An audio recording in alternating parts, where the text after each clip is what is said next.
दोस्तों नमस्कार, सलाम। जैसा कि आपको सभी को मालूम है कि सीमा हैदर केस अब काफी तेजी से चल रहा है और गति पकड़ चुका है। तो कानूनी प्रक्रिया को तेज करते हुए आज मैंने एसएचओ जेवर को एक क्रिमिनल कंप्लेंट सीमा के खिलाफ, नेत्रपाल के खिलाफ और सचिन के खिलाफ फाइल की है, जो कि इंडियन पेनल कोड की धारा 153A, 195, 196, 197, 199, 201, 205, 209, 406, 420, 467, 468 और 459, 471, 494, 495, 496, 120B IT एक्ट 2000 की सेक्शन 67 सेक्शन 11A भारतीय विदेशी अधिनियम 1946 बरखिलाफ सीमा हैदर केर ऑफ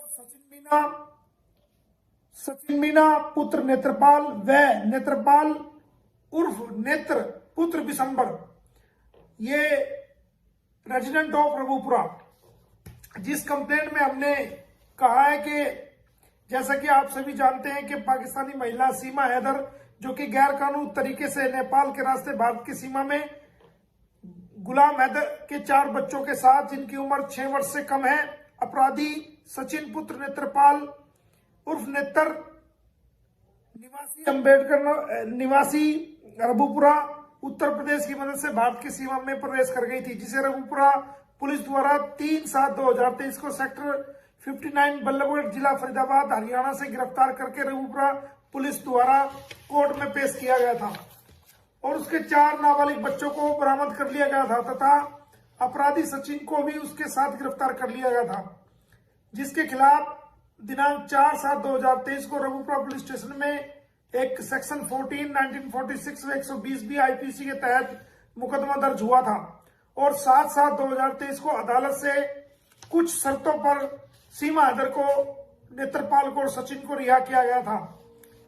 अदालत से जो सशर्त जमानत मिली थी, उसके बाद पाकिस्तानी नागरिक सीमा हैदर पत्नी गुलाम हैदर हाल मुकाम केयर ऑफ सचिन पुत्र नेत्रपाल रघुपुरा के यहाँ रह रही है और लगातार वो 153A सेक्शन 195, 196, 197, 199, 201, 205, 209, 206, 420, 467, 68, 494, 120B IPC व IT एक्ट की सेक्शन 67 व 11A भारतीय विदेशी अधिनियम 1946 का लगातार जो है वो अपराध कर रही है। अब आपको बता दूं कि सेक्शन 153A में क्या आता है।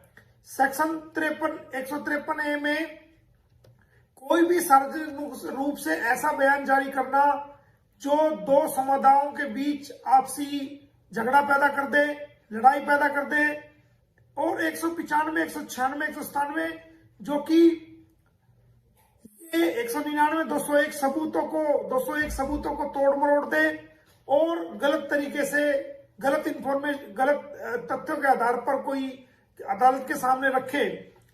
उसके अलावा 406 जो अमानत में खयानत करे, ये पीढ़ी तो गुलाम हैदर की है, लेकिन ये गलत रूप से भारत में आकर के अनैतिक संबंध के चलते गलत तरीके से अपना शारीरिक शोषण भी अनैतिक तरीके से जो इसका हो रहा है वो 406 धारा के अंदर आता है।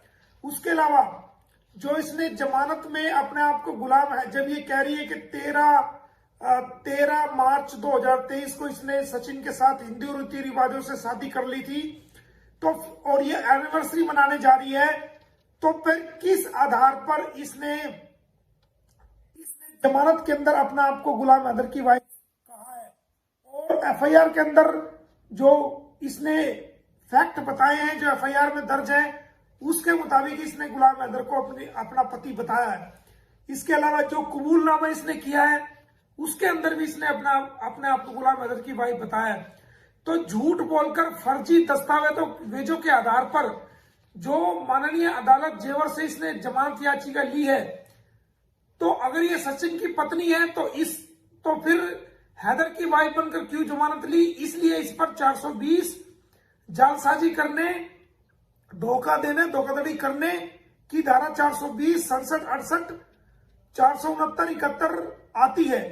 इस पर हमने 494 का भी धारा लगाई है, जो कि 494 धारा एक पति के रहते हुए जब एक पति जिंदा है तो बिना तलाक के किसी और व्यक्ति से शादी करना बाईगानी उसको कानून की भाषा में कहा जाता है। बाईगानी करना वो 494 में आता है। 495 में भी उसी की संज्ञा दी गई है, 496 में भी। 120 बी में जो नेत्रपाल और सचिन के ने जो इसका साथ दिया है इस अपराध को करने के लिए, उन पर लागू होती है।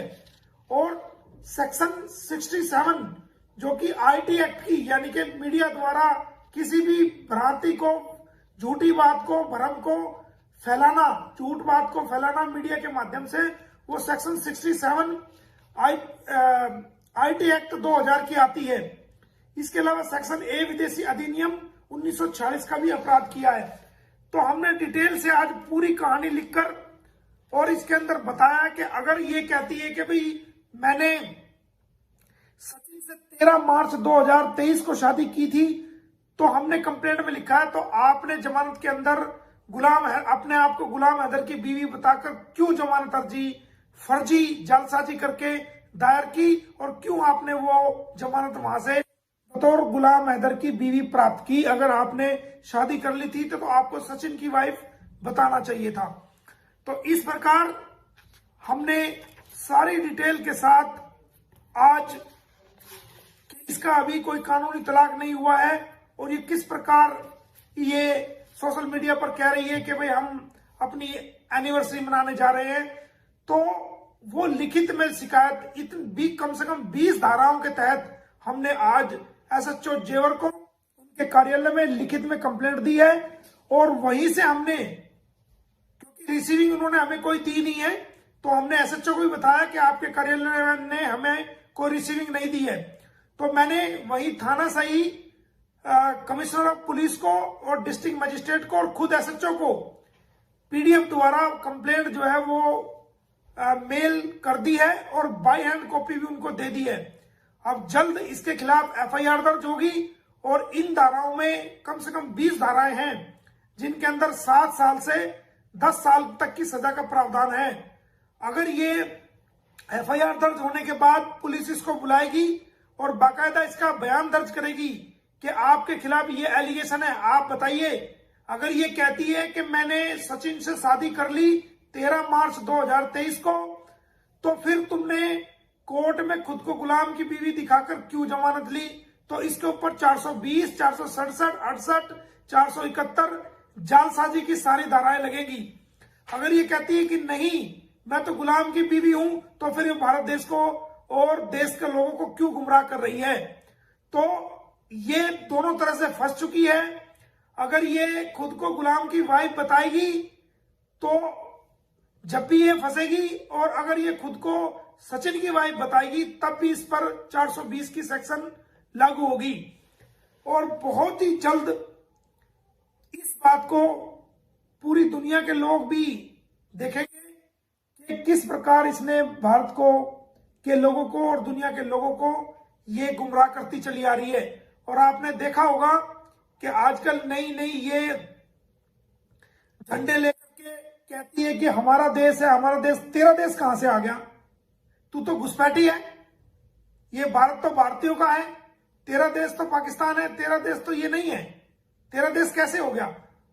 अभी तू यहाँ की नागरिक नहीं है, अभी तू यहाँ घुसपैठ करके आया, तेरे खिलाफ एक आपराधिक मुकदमा दर्ज है सेक्शन 14 में फॉरेन एक्ट 1946 के तहत, और भी लीगल कार्रवाई तेरे यहाँ चली। तेरा देश कहां से हो गया? तू हमारे देश को अपना देश कैसे बता रही है? तेरा देश तो ये है ही नहीं। अब ये रोज मोदी जी के नारे मार रही है, रोज योगी जी के नारे मार रही है। मोदी जी और योगी जी ने हमेशा सच का साथ दिया है, उन्होंने कभी भी गलत बात को सपोर्ट नहीं किया है। और अगर आप उनसे भी कोई इंटरव्यू में कहीं कोई पूछेगा तो वो यही कहेंगे कि इसको भारत का वीजा लेके आना चाहिए था, क्योंकि इस्लामाबाद पाकिस्तान में हमारा भारतीय दूतावास हाई कमीशन ऑफ इंडिया मौजूद है, उसके अधिकारी वहां मौजूद है। अगर कोई भारत आना चाहता है तो वो आवेदन लेते हैं और इंटरव्यू करते हैं, और जो जेन्युइन जिनका कोच होता है उनको वो कभी भी वीजा के लिए मना नहीं करते हैं। तो फिर आप घुसपैठ करके क्यों आए हो? तो ये सब ड्रामे ये कर रही है और आने वाले टाइम में आप देखना ये बचने के लिए और इससे बड़े बड़े ड्रामे करेगी। तो आप सभी भारतीयों को इसके ड्रामों से सतर्क रहना है और जल्दी ये जेल जाएगी। हमने अपनी कानूनी कार्रवाई को तेज कर दिया है। उम्मीद है कि पुलिस प्रशासन, जिनको ये एसएचओ जेवर को हमने कंप्लेंट दी है, पुलिस प्रशासन जो है वो जल्दी हमारी कंप्लेंट पर एफआईआर दर्ज करके इसको, सचिन मीना को और नेत्रपाल को अरेस्ट करके कोर्ट में पेश करेगा। बहुत बहुत धन्यवाद। Thank you.